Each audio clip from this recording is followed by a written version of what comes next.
Halo semua, kali ini kakak akan jelaskan tentang konsep dasar bilangan desimal.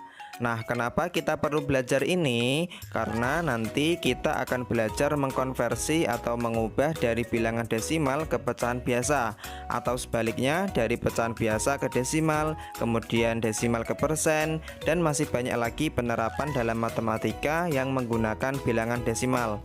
Maka dari itu penting banget untuk kita pahami tentang konsep dasar bilangan desimal ini. Oke, silahkan adik-adik semua siapkan alat tulisnya dan mari kita mulai. Oke, di sini kakak akan memulai pembahasan dengan mengingatkan kembali pelajaran saat kita di kelas 2 atau kelas 3 dulu tentang nilai tempat suatu bilangan. Nah, misalnya ada suatu bilangan yaitu 123. Oke, masih ingat kan ya kalau angka 1 di sini posisinya itu sebagai ratusan, 2 itu sebagai puluhan, dan 3 itu sebagai satuan. Nah, sampai saat itu kita tahu kalau satuan adalah unit yang terkecil di antara nilai tempat yang lain. Tapi setelah kita belajar pecahan, sebenarnya masih ada lagi unit yang lebih kecil dari satuan. Nah, apa itu, Kak? Oke, sebelumnya kalau kita perhatikan dari nilai tempat ini, mulai dari satuan ke puluhan, puluhan ke ratusan. Nah, itu kan kelipatan 10, ya kan?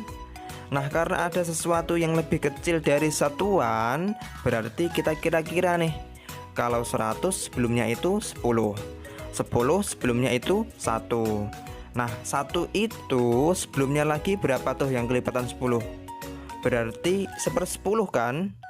Nah, sebelumnya lagi berarti ada 1/100, kemudian 1/1000, dan seterusnya. Jadi setelah satuan itu ada pecahan yang penyebutnya itu kelipatan 10, mulai dari 1/10, 1/100, 1/1000, dan seterusnya. Nah, misalnya nih ada suatu bilangan, katakanlah 123,654. Nah, kita udah tahu tadi kalau 1 itu ratusan, 2 itu puluhan, dan 3 itu satuan. Nah, setelahnya itu kan ada tanda koma tuh. Nah, tanda koma ini dinamakan tanda desimal. Gunanya adalah untuk memisahkan bilangan bulat yang ada di sebelah kiri koma dan pecahannya yang ada di sebelah kanan koma. Kemudian setelah koma itu kan ada angka 6 tuh. Nah, angka 6 ini posisinya itu 1/10-an. Angka 5 itu 1/100-an, dan angka 4 itu 1/1000-an. Jadi penyebutnya itu selalu kelipatan 10. Nah, dari sini kita tahu kalau bilangan desimal itu sebenarnya adalah bentuk lain dari suatu pecahan. Ciri khasnya dari bilangan desimal ini adalah adanya tanda koma.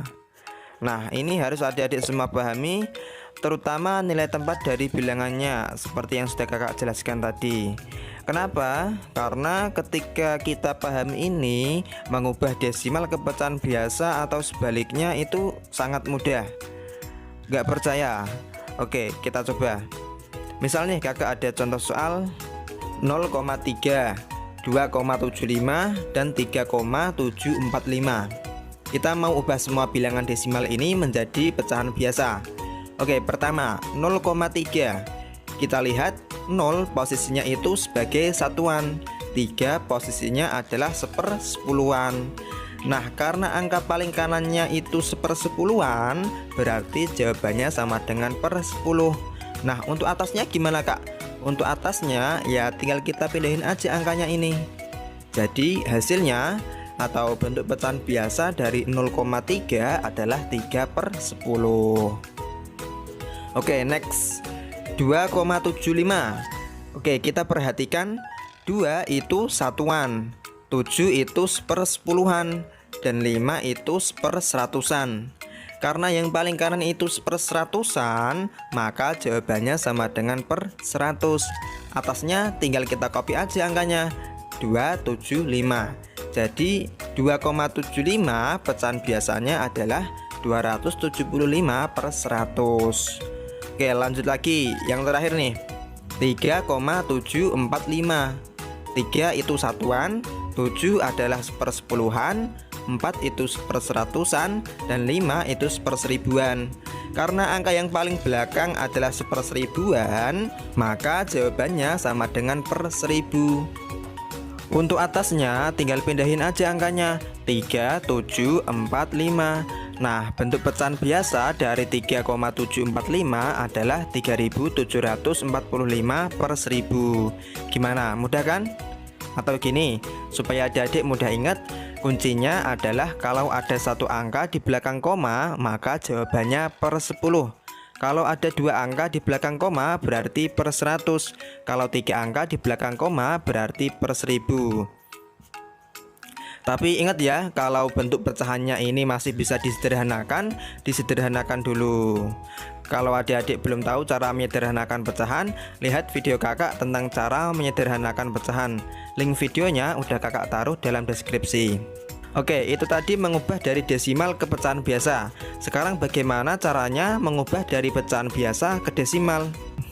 Misal nih kakak ada contoh soal 3/10 dan 217/100. Oke, pertama 3/10. Kita lihat di sini penyebutnya itu kan per 10. Maka nanti jawabannya pasti ada satu angka di belakang koma.